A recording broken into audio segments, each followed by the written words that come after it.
So I teach a course called Maturing Human Body 101, and I'll talk more about that in a later video. But one of the things that I think people really need to understand is when they're walking, that is the biggest determinant of aging than almost anything else there is. There's another test we'll get to in a little bit as well if you're interested. But when a person walks and they put their foot down, it's a heel-toe contact. This is the tibia and the fibula. That should, when the person walks, they should be able to really bend their ankle. This is called dorsiflexion. That would mean that the muscle in the back of the calf here, the gastrocnemius, is flexible. And if that's not flexible, then you can't bend this far forward. Now, the problem is if you can't bend this far forward, it limits the size of your stride. So for instance, if my left foot can only bend this much, my right foot can't go very far forward before you start having ankle pain.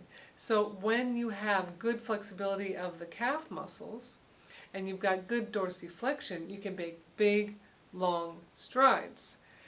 When people stop stretching their calf, which happens a lot, they lose their ability to dorsiflex, and then their stride gets shorter and shorter and shorter, and now you are seeing a shuffle that is very common in the aged who don't stretch.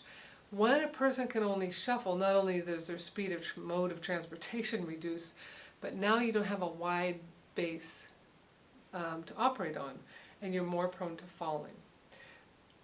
And we've talked a little bit about this before, I believe, where when you fall as you get old, sometimes you break a bone, and sometimes you throw a clot, and sometimes you get a pulmonary thrombus, and sometimes you die. So we do not want fractures readily, so you want to keep your stride as golden as possible, and that can only happen when you're stretching your calf. Now sometimes the chiropractor helps you stretch the calf, but then they also will go in and open up the joints of the bones when they get, of the ankle, when they get locked up. There's specific adjustments that can help that as well. So if you have stiff ankles, get those taken care of, because one of the biggest determinants of bad aging is ignoring stiff ankles. Thank you.